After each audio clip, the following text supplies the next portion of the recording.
All right, our mission for this deep dive is a rapid-fire run-through of benign melanocytic and nevus cell lesions. We know you're prepping for the boards, so we're focusing only on the high-yield facts, the key differentiators, and the management controversies you really need to nail. Exactly. And for plastic surgery review, you simply have to understand the embryological origin of these lesions. I mean, that foundation dictates everything, their pathological appearance, which then informs your entire clinical approach. Definitely, especially when you're trying to differentiate benign from malignant. Okay, let's start at the very beginning with the cell itself. Melanocyte. What's its fundamental lineage? Why is that origin story so critical? This is probably the single highest yield fact here. Melanocytes are derived, well, entirely from the neural The crest. neural crest. Yes, which makes them part of the neuroectoderm lineage. And when you look at them structurally, in the epidermis, they're these spindle-shaped clear cells. They've got a dark nucleus, and much importantly, these long dendritic processes. And those dendritic processes, they directly relate to their function, which is all about melanin. Right. It's all about synthesis and distribution. The chemical pathway is pretty straightforward. Melanin is synthesized from the amino acid tyrosine, and it goes through that intermediate DOPA. And this all happens inside the melanosomes. It accumulates in the melanosomes, yes. Yeah. And here's the link back to the origin story, The distribution. the distribution. Those melanosomes are physically trafficked out to all the surrounding keratinocytes through those dendritic processes. The whole mechanism is it's really reminiscent of synaptic transmission. It's the perfect analogy. It's a great memory hook to recall that neural crest lineage. Exactly. And once it's delivered, the melanin has a very specific job. It forms this protective cap, like a little sunshade, that sits right over the external facing side of the keratinocyte nucleus, Protecting the DNA. protecting the DNA from UV damage. And here's a crucial clinical detail that often gets tested. The number of melanocytes is essentially the same across all races. So increased pigmentation isn't more cells? No. In dark-skinned people, it's purely due to increased basal production and packaging of melanin, and that production is stimulated by MSH and, of course, UVB light. Okay, so that's the melanocyte. Now let's make the distinction that forms the basis for all naive. How is a nevus cell different? What's the morphological shift? So the transition happens when the melanocyte leaves the epidermis and starts to migrate down into the dermis. It drops down. It drops down.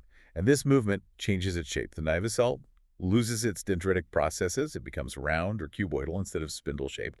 And because they've lost those arms, they tend to, congregate and stick together. In nests. In nests. And that nesting is the absolute hallmark pathological feature of a nevus. Excellent. So now that we have the cell and the concept of nesting, let's talk classification. First, the strict pathological definition. What is a nevus? Right. Pathologically, a nevus is defined as a well-circumscribed hamartoma of the skin or oral mucosa. Mm-hmm. And a hamartoma in this context is just a benign, localized overgrowth of tissue that's normally found there. And it's not due to external causes. Exactly. That's a key part of the definition. And it's important for residents to remember that naives are benign by definition, right? Yes, that's so important. It frames the entire discussion of malignancy. Naives are benign, but a malignancy, a melanoma, can arise from them. It's a secondary transformation. The nevus itself isn't malignant. Okay, so let's organize the taxonomy. We're talking about benign lesions with either nevus cells or melanocytes. How does that break down? So the nevus cell naive, the ones with the round nesting cells, are split into congenital, acquired, and special subtypes. And then you have the other lesions, the ones with native melanocytes. Those are just categorized by location, epidermal or dermal. Let's do a quick run through of the key nevus cell naive subtypes. Okay, under congenital, you've got giant CMN that's greater than 20 centimeters projected adult size, and non-giant CMN. For acquired, it's junctional, compound, and intradermal. Which is all about their depth. All about their depth relative to the dermoepidermal junction. And then you have the special naive, spitz, atypical, and halo. And what about the melanocytic ones? The epidermal and dermal naive. So the epidermal naive include things like ephelis, lentigo, and the café au lait patch.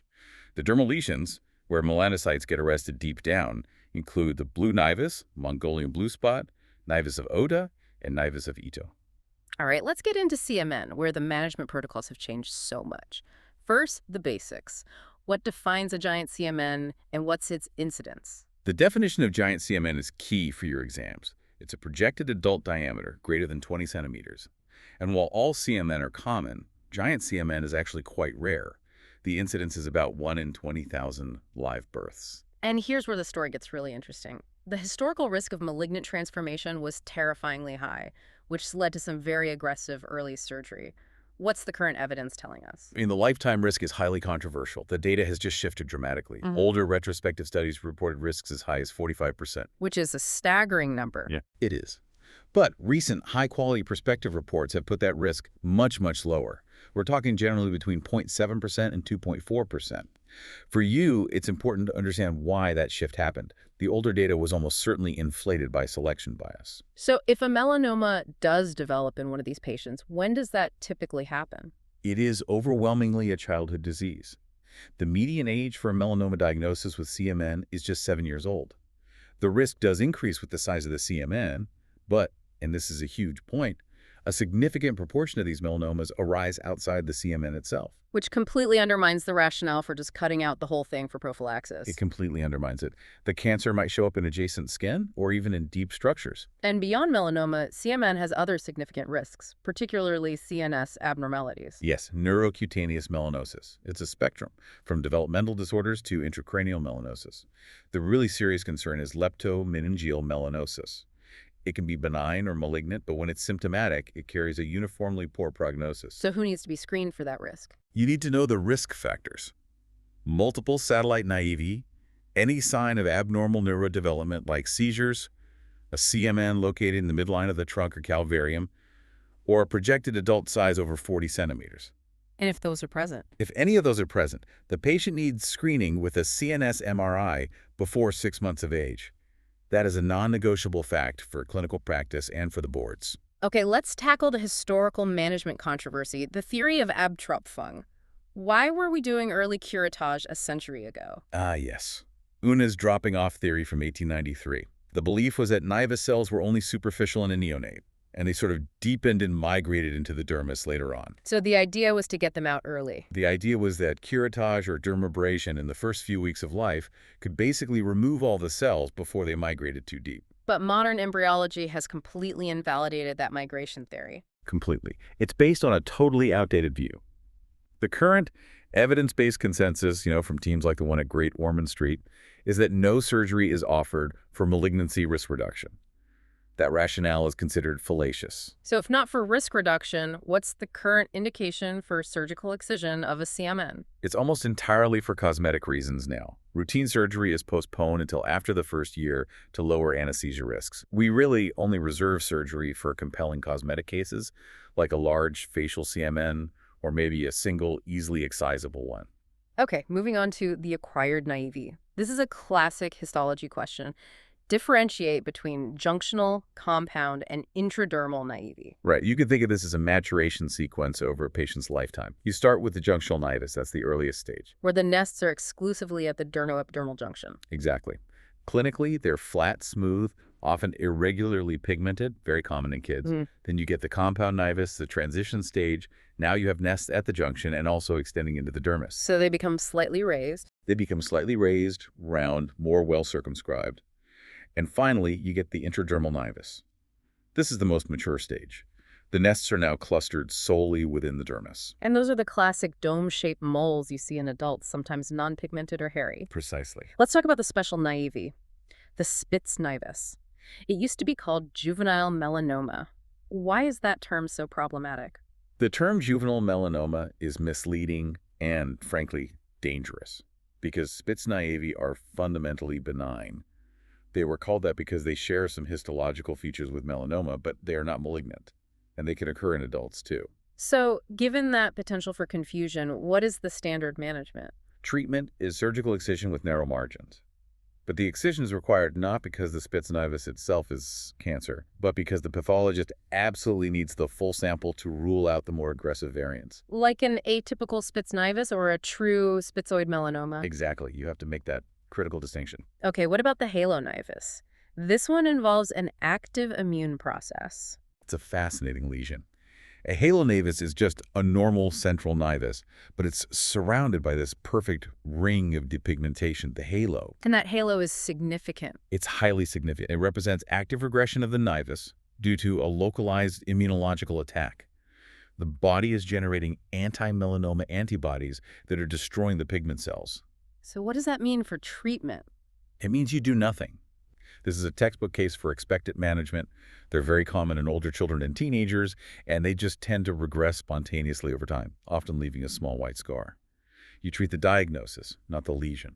Let's wrap up with the epidermal and dermal melanocytic naivety, starting with a classic board question. Ephelis versus lentigo. It all comes down to one thing: the number of melanocytes. An ephelis, common freckle, has a normal number of melanocytes. The pigmentation is purely from increased melanin production from sun exposure. So they fade without sun? They fade. A lentigo, on the other hand, is characterized by an increased number of melanocytes in the basal layer, and crucially, they persist even without sunlight. Okay, moving to the big epidermal markers for syndromes, the café au lait patch and the rule for NF1. Right. A café au lait macule, or CLEM, is a pale brown patch. For you, the clinical math is everything. 6 or more of these patches, greater than 5 millimeters in kids or 15 millimeters in adults, strongly supports a diagnosis of NF1. And what about the triad for McCune-Albright syndrome? McCune-Albright has 3 components. You get the café au lait macule plus polyostotic fibrous dysplasia, which is bone lesions, and endocrine dysfunction, most often precocious puberty. And finally, the Becker-Nivus. The Becker-Nivus is interesting. It usually appears during adolescence. It's a dark patch in the chest, shoulder, or back. It's hormonally driven, often becomes hairy, and it predominantly affects males. All right, shifting down to the dermal melanocytic naivety, blue, Mongolian, Ota, and Ito. What's the common link? The link is arrested migration. All 4 are defined by melanocytes that failed to make it all the way up to the epidermis and got stuck deep in the dermis. And that depth location is what gives them that blue-gray color. Exactly. It's the Tyndall effect. So let's hit the key anatomical locations for the last 3, because that's definitive. The Mongolian blue spot. The Mongolian blue spot is blue-gray pigmentation found specifically over the sacrum or gluteal region. It's incredibly common, up to 90% of Mongolian infants. Clinically, you just have to recognize it so it's not mistaken for non-accidental injury. And the Nivus of Ota is probably the most critical of this group because of the systemic risks. Absolutely. The Nivus of Ota is bluish pigmentation on the face, and it strictly follows the distribution of the ophthalmic and maxillary divisions of the trigeminal nerve. The critical board fact here is that it causes glaucoma in up to 10% of patients. So if you see it, you have to get an ophthalmic workup. Immediately. It's highly prevalent in Japanese and other East Asian populations. And its regional cousin? That would be the Nivus of Ito. It's the same pathology, the same blue-gray discoloration, but it's localized to the shoulder region. Also common in Japanese individuals. #outro. That was a really complete and focused run-through. We've covered the neural crest origin, the shift in CMN malignancy risk, the myth of Abtropfung, and the absolute need for ophthalmic screening in Nivus of Ota. And if you connect this to the bigger picture for your actual surgical planning, what's fascinating is the sheer range of management required. From a regressing halo nivus that needs, well, nothing more than expectant follow-up, to a Nivus of Ota that demands an urgent, systems-based ophthalmological workup because of that 10% glaucoma risk. It just reminds you that even benign pigmented lesions require some serious critical thinking. Which brings us to an important question you'll inevitably face in practice. Given what we now know about the fallacious rationale for CMN removal to reduce malignancy risk, how will you educate parents navigating that really difficult treatment decision? You have to ground your answer in the modern evidence and protocols like the one at GOISH and emphasize cosmetic intent over a prophylaxis that just isn't supported anymore. Use these distilled facts, focus on the evidence, and we wish you the absolute best for your board preparation. Until the next deep dive.